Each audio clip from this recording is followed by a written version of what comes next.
ఏంటి నువ్వు చూసుకోలేవా? అయ్యో చూసుకోలేదండి, ఈసారి ఖచ్చితంగా చూసుకొని గుర్తాను. మీరు వెళ్ళండి.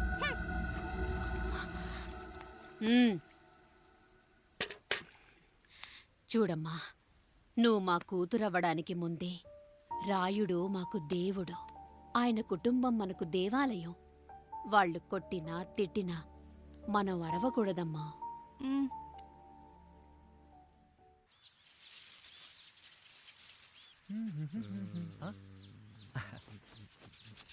ఏంట్రా మిట్ట మధ్యన కసికసిగా పళ్ళుతో ఎత్తున్నావేటి? మీకేంట్రా పెళ్ళిళ్ళయ్యాయి? పెళ్ళయ్యే కానీ కానీ కానీ హే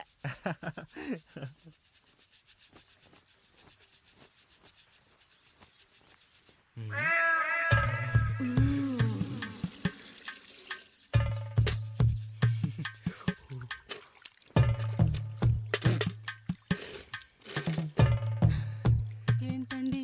నీళ్ళు కావాలి.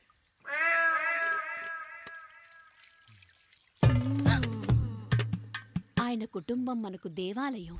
వాళ్ళు కొట్టినా తిట్టినా మనం అరవకూడదమ్మా.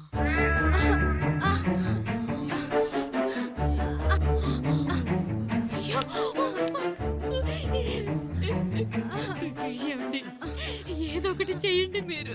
వద్దు పండు, పెద్ద ఆయన దగ్గర మాటొస్తూ. నేను చూడలేదు.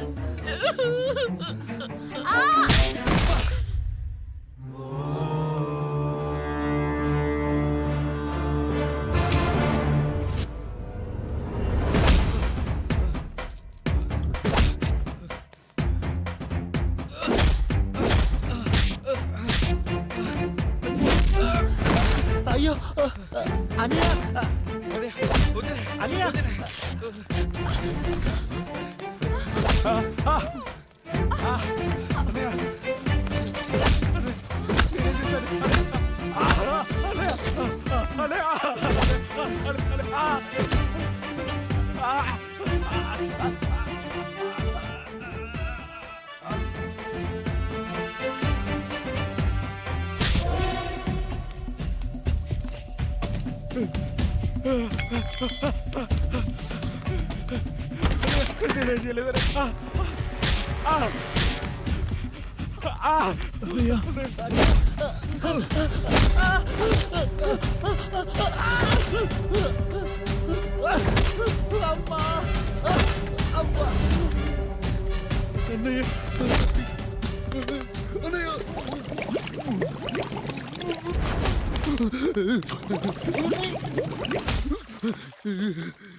మా ముందు 7 తరాలు హత్యలు, దొంగతనాలు, వ్యభిచారాలు చేశాం, కానీ ఒక అమ్మాయిని మానభంగం చేసినట్టు చరిత్రలో లేదు.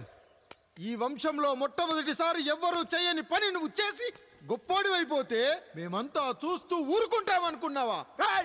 రేపు పొద్దున వీడిని పంచాయతీకి పిలిచి ఈ రాయుడు తీర్పిచ్చేంత వరకు లక్ష్మి వాడిని ఇంట్లో కూడా రానివ్వకు.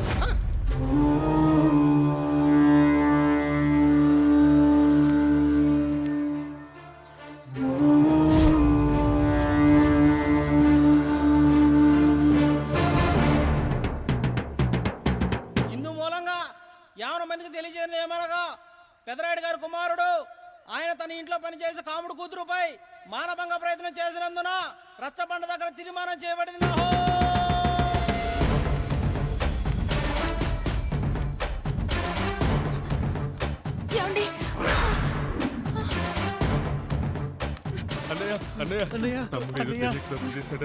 మన కుటుంబ గౌరవం నీ చేతిలో ఉంది, దయచేసి.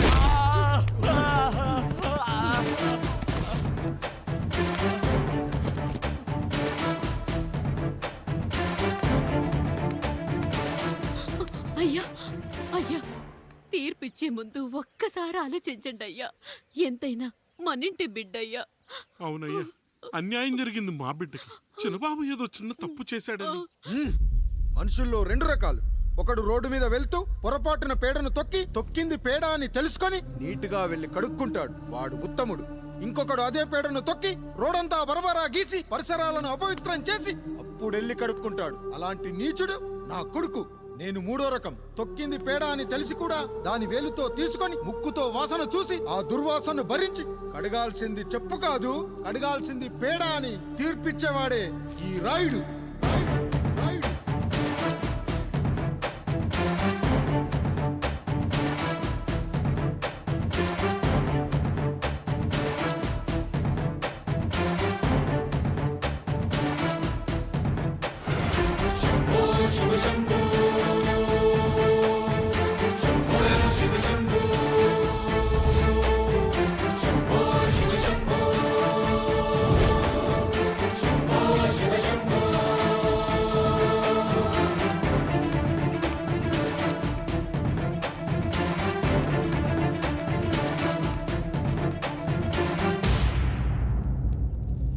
అయ్యా, మీ కుటుంబానికి ఈ పరిస్థితి వస్తుందని అస్సలు ఊహించలేదయ్యా.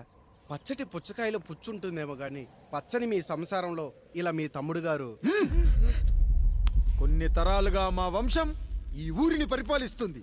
మా వంశానికి స్త్రీలంటే ఎంత గౌరవమో తెలుసా?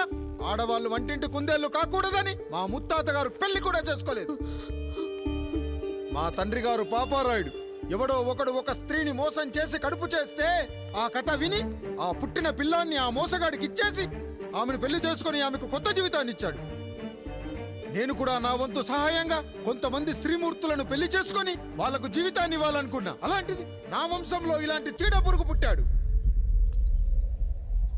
నా తమ్ముళ్ళలాంటి కాముడు మా పనోడు వాడి కూతురుపై అత్యాచారం చేయబోయాడు. ఒక్కసారి నీ చెప్పేది వినండి. ఛీ! నీచుడా, ఈ రాయుడిచ్చే తీర్పును ఆపే శక్తి ఎవరికీ లేదు.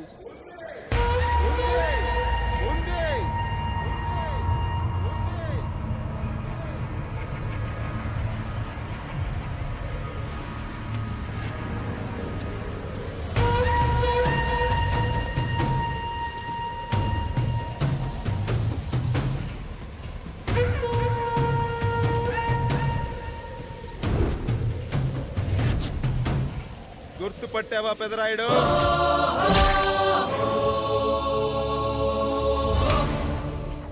నా తండ్రిని చంపిన నీ తండ్రిని చంపా.